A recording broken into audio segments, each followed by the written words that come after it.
분배 측면을 살펴봅시다. 그래서 1.4를 볼 건데 우리 미시경제학에서 생산자 이론 혹은 생산 이론은 개별 상품의 생산 함수를 다뤘다. 그래서 미시경제학에서는 어떻게 썼어요?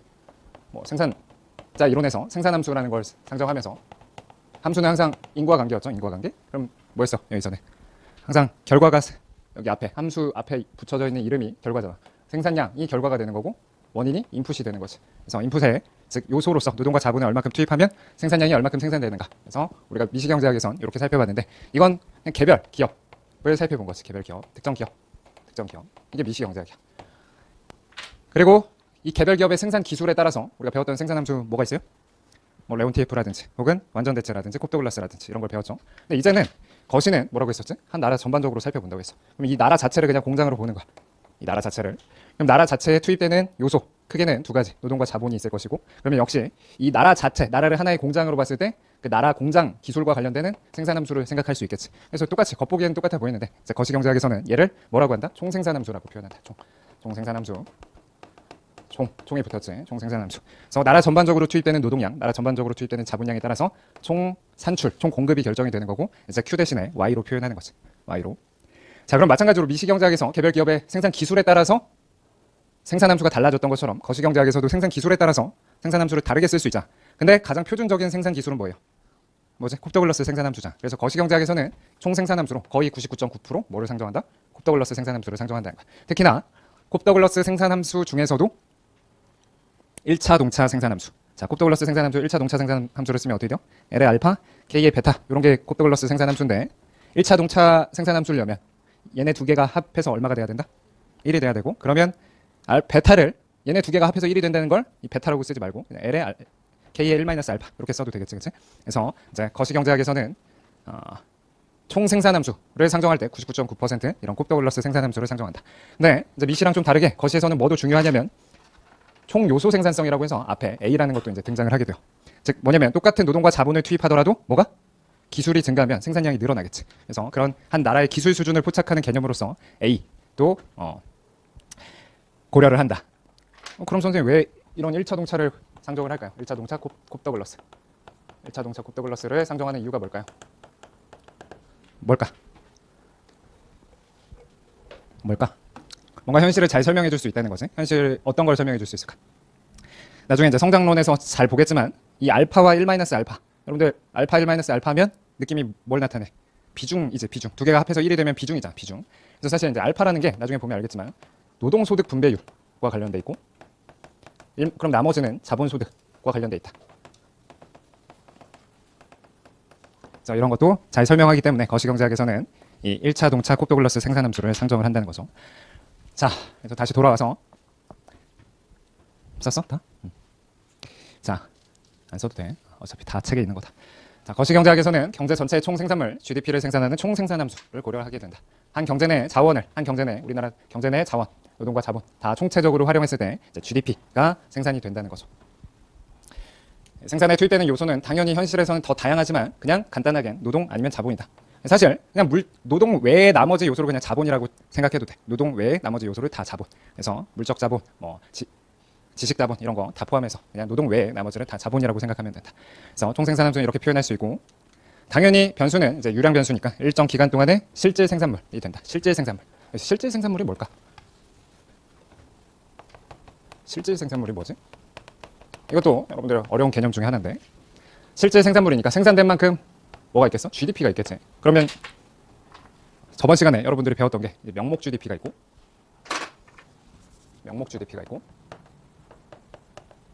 실제 GDP가 있다. 이게 통계 혹은 현실이 있고 모형 혹은 이론이 있다. 이미 여러분들이 다 알다시피 명목 GDP 한번 써보세요. 써봐. 명목 GDP 써봐. T 시점의 명목 GDP, T 시점에서의 실제 GDP.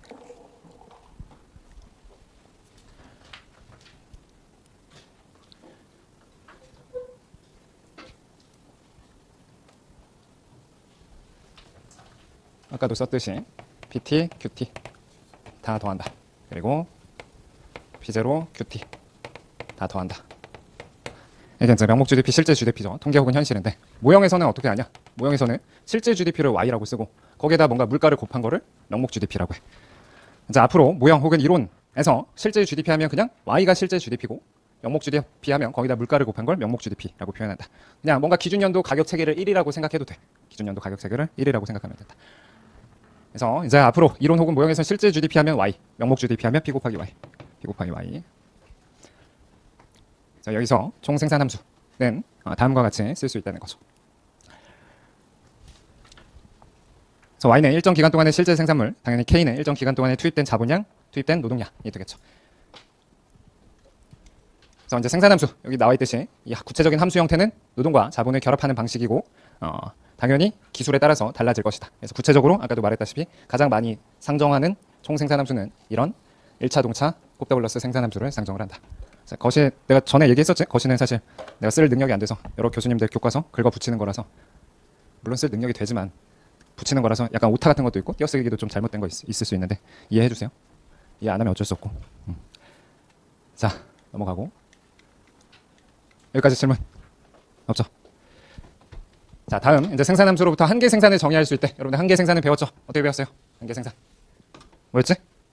노동의 한계 생산이 있었고 자본의 한계 생산이 있었죠. 그래서 노동을 한 단위 더 투입했을 때 생산이 얼마큼 늘어나는가, 얘를 노동의 한계 생산이라고 했었고, 자본을 하나 더 투입했을 때 생산을 얼마큼 늘어나는가, 이게 자본의 한계 생산이었는데, 역시 뭐를 중점적으로 봤냐? 미시에서도 얘를 중점적으로 봤듯이 거시에서도 사실 얘를 중점적으로 본다. 그래서 노동을 한 단위 더 투입했을 때 생산이 얼마큼 늘어나는가, 똑같이 NPL로 쓴다는 거죠. 근데 그때도 얘기했다시피 사실 NPL은 뭐의 생산성이었죠? 생산자 이론에서 단기적으로 자본량이 고정돼 있을 때 노동이 변했을 때 아웃풋이 얼마큼 변하는가, 단기적인 생산성이었지. 마찬가지로 이제 자본량이 단기적으로는 고정돼 있다고 가정하는 거야. 한 나라 안에 기계라든지 건물이라든지 뭐 이런 게 자본량이 단기적으로는 고정돼 있겠지. 고정돼 있으니까 여기 K바로 써놓고, 그러면 이제 노동 투입량에 따라서 생산량 Y가 달라질 텐데, 기본적으로 어떤 가정을 한다? 어떤 가정을 한대요? 수학 체감의 법칙을 가정한대. 한계 생산 체감, 수학 체감의 법칙을 상정한다. 여러분들 기억나나 보자. 한계 생산이 체감하는지 체증하는지는 뭐 가지고 판단할 수 있어요? 곱더글러스 생산함수 같은 경우는 노동의 한계 생산이 체증하는지 체감하는지는 뭘 가지고? 알파 값이 1보다 작으면 NPL 체감, 1과 같으면 노동의 한계 생산 일정, 1보다 크면 노동의 한계 생산 체증이었지. 곱더글러스에서는 그렇게 판단할 수 있었고, 가장 일반화에서는 노동 가지고 두 번 미분했을 때 0보다 큰지 0과 같은지 0보다 작은지에 따라서 판단할 수 있었죠. 어찌됐든 지금 노동의 한계 생산이 체감하는 형태를 상정했다. 그래서 항상 우리가 한계라는 거는 총의 접선의 기울기로서 직관적으로 봤을 때 노동을 하나 투입했을 때 늘어나는 생산량, 이 기울기, 노동을 하나 투입했을 때 늘어나는 생산량, 이 기울기, 노동을 하나 투입했을 때 늘어나는 생산량, 이 기울기. 그래서 이 기울기가 점차 줄어드는 한계 생산이 체감하는 상황을 상정을 하는 거죠. 그래서 그게 여기에 등장하고 있다. 그래서 노동을 L0, L1, L2, L3 이렇게 투입을 늘릴 때 생산량은 체감한다. 체감해요 항상? 사실 옛날 경제학이라서 그렇지 최근에는 오히려 한계 생산 체증이 더 타당한 경우도 많은데, 그렇다. 일단 넘어가자. 표준 경제학에서는 혹은 신고전파 경제학에서는 한계 생산 체감을 상정을 한다. 대부분의 경험적인 상황에서 인풋 대비 아웃풋이 뭔가 체감적으로 늘어나는 게 보통의 경우는 맞으니까. 그럼 현대는 왜 안 그래요? 현대는 왜 안 그럴까? 뭔가 좀 구조적으로 다르다는 거지. 뭐 승자 독식 현상이라든지. 예를 들어서 넘어가자. 근데 이제 생산함수는 뭐래요? 시간의 경과에 따라서 변할 수 있대요. 생산함수는 시간의 경과에 따라서 변할 수 있대. 이게 바뀔 수 있다는 거야. 이게 생산함수 자체가 바뀔 수 있대. 뭐 때문에 바뀐대요? 뭐 때문에 바뀐대? 생산성이 바뀔 수 있대. 여기서 뭐가 바뀌는 거예요? 이렇게 생산함수를 상정하면 뭐가? 이 기술 혹은 생산성이 바뀔 수 있다는 거죠. 기술 수준. 그래서 생산성이 증가하면 같은 양의 노동과 자본을 갖고도 더 많은 양을 생산할 수 있기 때문에 생산함수가 위로 이동한다. 반대로 생산성이 감소하면 반대가 되겠죠. 그래서 이 경우를 그래프로 표현하면 어떻게 돼요? 사실 이거를 그래프로 표현하기 위해서는 총 몇 개의 변수가 필요한 거야? 여러분들 이걸 그래프로 그리려면 사실은 총 변수가 몇 개 있어? 하나, 두 개, 세 개, 네 개 있지. 그렇지? 근데 일단 단기적으로 자본량 고정돼 있대. 그래서 고정시키고, 뭐도 고정시킨 거야? 생산 기술도 단기적으로 고정돼 있다고 가정한 거야. 그러면 노동 투입량에 따라서 생산량, 총 아웃풋이 어떻게 되는지를 그래프로 그린 게 이런 생산함수 혹은 그래프가 되는데, 당연히 뭐가 바뀌면 일정하다고 가정했던 요인이 바뀌면 곡선 자체가 이동을 하겠죠. 그래서 지금 봤듯이 생산 기술이 증가하면 어떻게 이동하겠어? 이런 걸 긍정적인 공급 충격이라고 해요. 뭐라고 한다고? 긍정적인 공급 충격. 혹은 생산성 충격.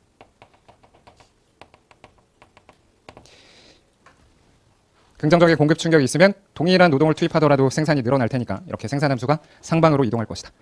가장 대표적으로 여러분들이 수치 함수를 홉더글러스 생산함수로 상정해서 2 곱하기 L에 루트 L, 루트 K 일 때 K가 1로 고정되어 있다고 했을 때 이게 2인 경우랑 3인 경우를 상정하면 당연히 어떻게 돼요? L, Y라고 했을 때 2루트 L보다 3루트 L은 위로 가겠지. 당연한 거야. 그치? 그래서 생산성이 증가하면 이런 식으로 상방으로 이동하게 되는 거고, 반대로 이제 부정적인 공급 충격, 기술 수준이 떨어진다든지 또 뭐가 있을까요? 자연재해가 일어난다든지 이런 식으로 하면 부정적인 공급 충격이 있어서 생산량이 줄어들겠죠. 오케이. 어렵지 않죠?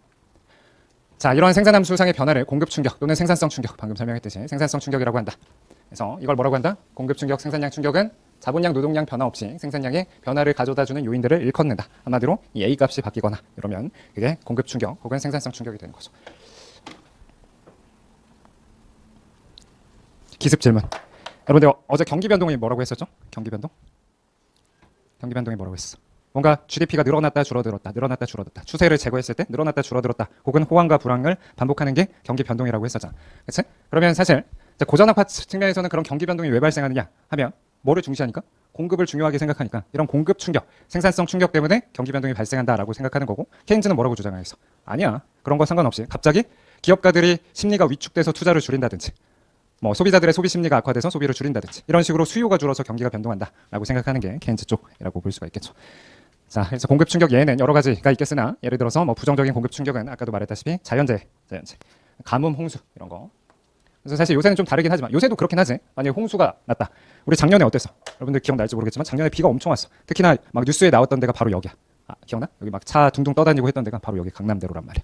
그래가지고 그런 홍수가 일어나면 일 못하지 당연히. 아침에 출근도 못하고 그러다 보면 생산이 줄어들 수밖에 없겠죠. 그래서 가뭄이나 홍수 이런 자연재해가 있으면 충격이 발생한다. 반대로 이제 긍정적인 공급 충격으로는 뭐예요? 너무 올드하지, 그치? 컴퓨터의 등장, AI의 등장 이런 식으로 인터넷과 휴대통신의 보급 이런 게 기술을 향상시킬 것이다. 오케이.